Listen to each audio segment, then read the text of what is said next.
Mūsdienu tehnoloģiju laikmetā vairs nav iedomājams, ka mēs savu dzīvi varētu pavadīt bez datora, bet dators īstenībā ir liela nelaime priekš veselības. Strādājot pie datora pusdienu, veselu dienu, mēs traumējam savu veselību, savu mugurkaulu, savus sānus, savas acis. Un, lai nepieļautu šo veselības bojāšanos, es jums iesaku ikdienas pavingrot. Tas ir kaža no putnu balles. Mēs ikdienā pie datora sēžam atbalstoties pret atzveltni, bet mēģinam vingrot tā, lai ķermeņa poza būtu pareiza. Tāpēc mēs krēslu paņemsim no datora, pagriezīsim prom no datora, lai acis var nedaudz atpūsties un apsēdīsimies pareizi. Drusiņi pabīdam augumu uz priekšu un apsēžamies tā, lai ceļgali būtu virs potītēm. Kāja saliek 90 grādu leņķī, pēdas turam paralēli, mēs taisam rotāciju ar pleciem atpakaļ un atstājam plecus vis tālākajā punktiņā uz leju, atbrīvojot plecus smagus. Ir nedaudz ievelkam iekšā vēderu, tā, lai ar ķermenim atbalsts ne tikai mugurā, bet arī jostas vietā. Tā saucamā korseta ir savilkta, esam gatavi strādāt. Taisam pirmos vingrojumus ar muguru. Šis te būs vingrojums rotācijai ar pleciem.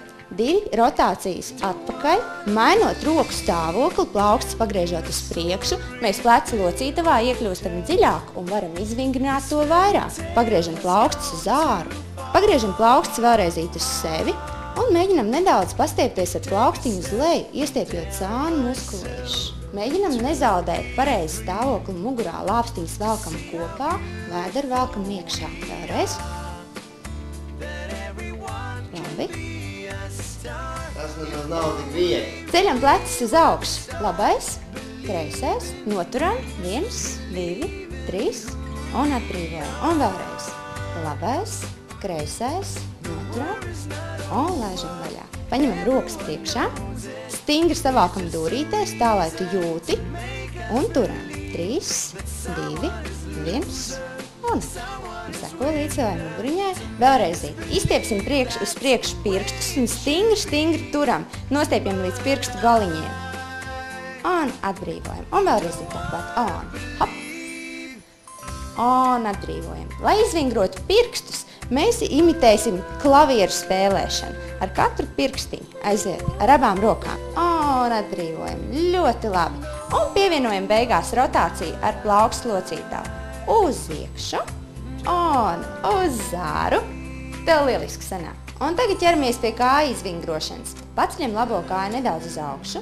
Iztaisnojam ceļgalā, nostiepjām, nedaudz turam, saliecam atpakaļ. Un nolaižam lejā. Tāpat ar kreiso kāju. Droši turies ar abām rokām pie krēsla, stabilu muguru, lāpstiņus velkam kopā un neaizmirstam elpot, lai nenokrītam. Un ielpa un izelpa.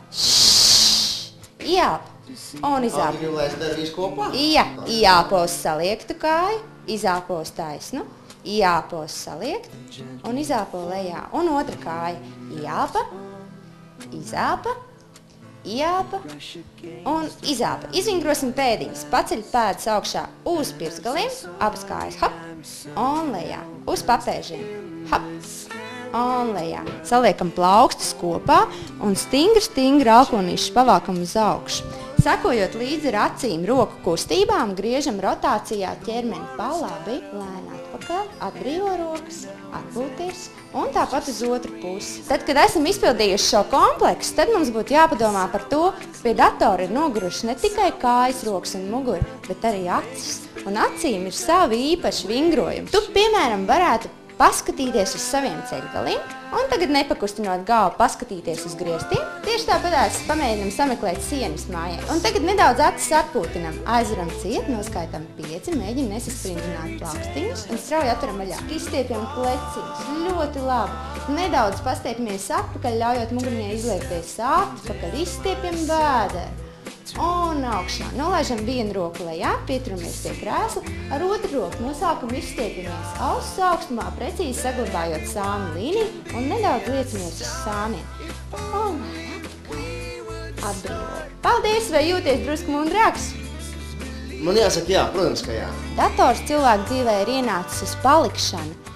Dators ir mūsu draugs. Tomēr neaizmirstam to, ka galvenais ir veselība, un veselība nav mūžīga.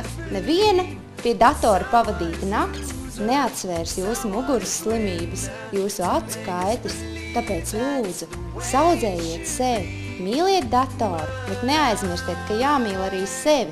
Mēs esam izdomājuši šo vingrojumu kompleksu, lai jums ikdienā palīdzētu, lai jūs varētu to izmantot katru stundu, katras 2 stundas, labi, reizi dienā. Tas arī būs ļoti labi.